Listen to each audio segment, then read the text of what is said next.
Welcome back, everyone. We're going to start our discussion of the next of the conic sections that we're going to talk about by talking about the hyperbola.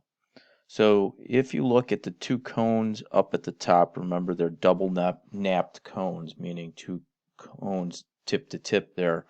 If we slice through them with a plane perpendicular to the base of the cones, the cross sections that you will get will be a hyperbola, and those actually have two parts to them, one side of the hyperbola and the other part of the hyperbola. The general form for a hyperbola looks kind of messy like this. Just at first glance, it might not look any different than the general form for an ellipse.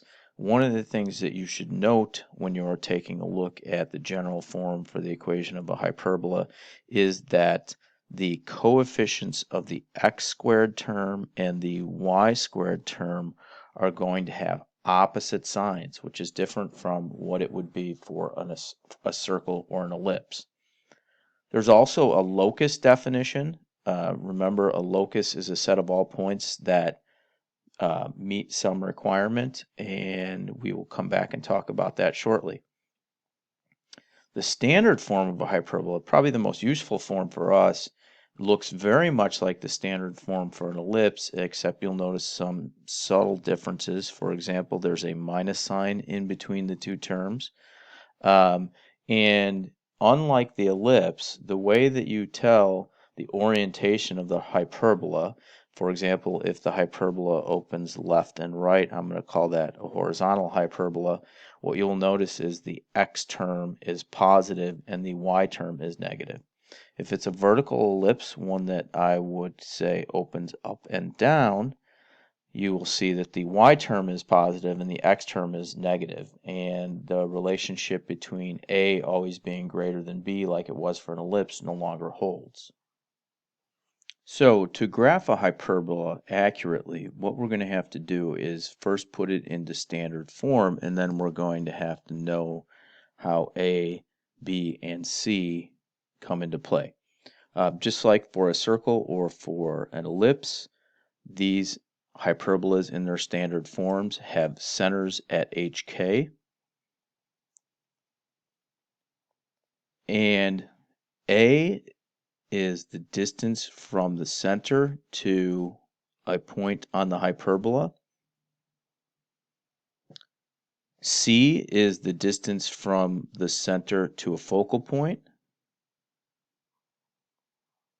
And B we will talk about shortly. In your notes, you'll see some reference to the first couple pages. We'll talk about Pythagorean identities, and it will talk about parametric representations of hyperbolas. We're going to skip that in the interest of time, and we're going to move right on down here to the hyperbola summary page. So let's start out with a horizontal hyperbola. As I mentioned earlier, if the hyperbola is horizontal, you will see that the x term is positive and the y term has a negative sign in front of it. So how do we accurately graph a hyperbola? Well, the first thing we do is locate the center. And let's assume for the moment that our center is at the origin to make things easy. The next thing we do is we're going to want to draw a box, a rectangle, to help us graph this. And the rectangle has dimensions A or 2A by 2B. And I'll illustrate that. So if you remember just a moment ago, I said that the distance from the center to a point, basically the closest point on a hyperbola, is A. So both of these dimensions here from the center would be A.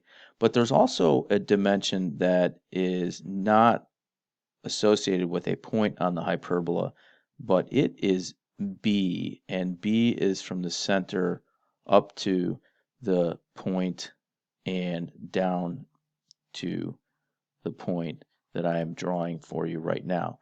And what that does is it establishes the dimensions of a rectangle that I will draw.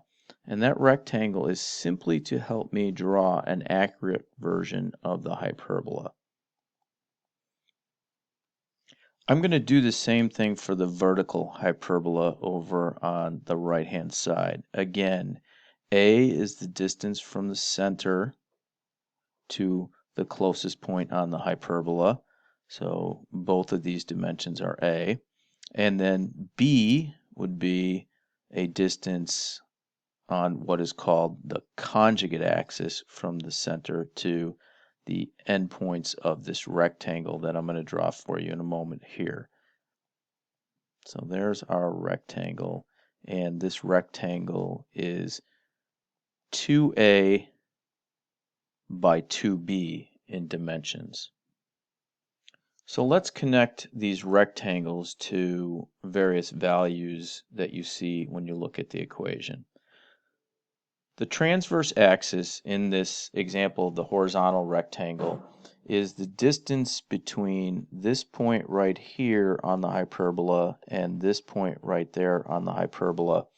And that, in this case, is the width of the rectangle, and that is 2 times the value of A. On the right-hand side, the vertical hyperbola, the transverse axis goes from this point on the hyperbola to this point on the hyperbola.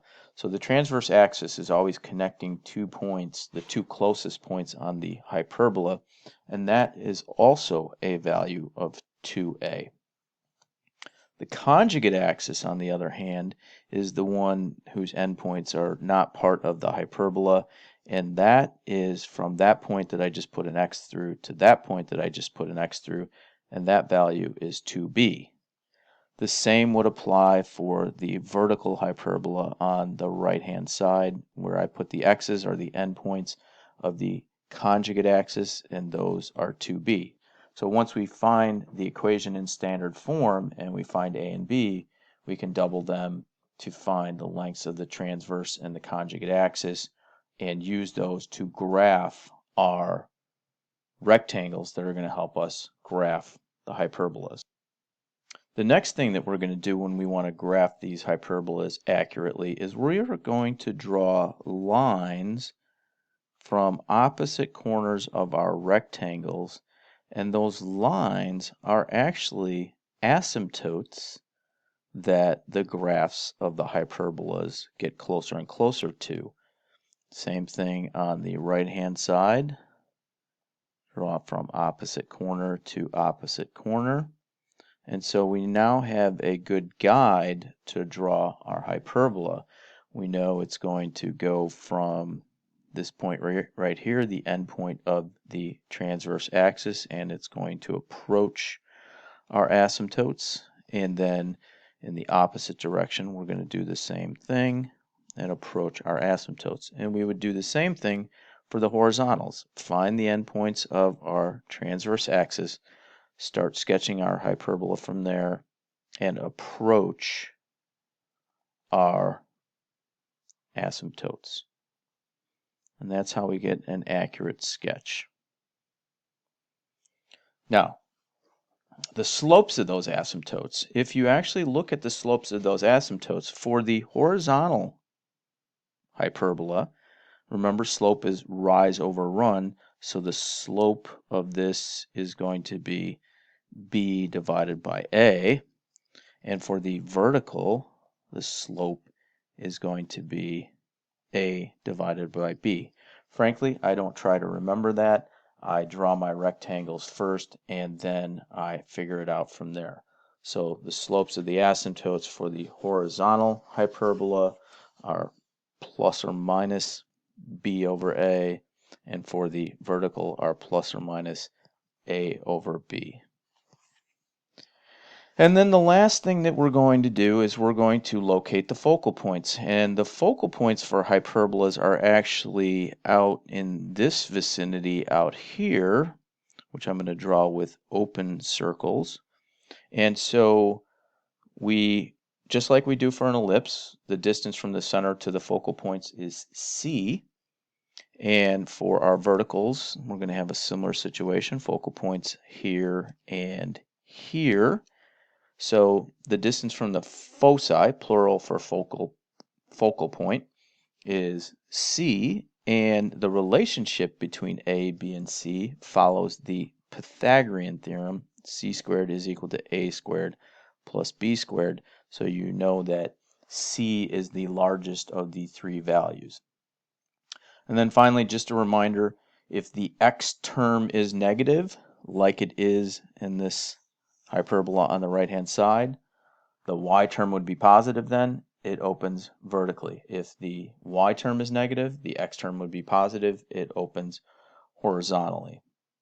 So we're going to stop there. I want you to soak all that in, and then we're going to move on to another video how we put this to work.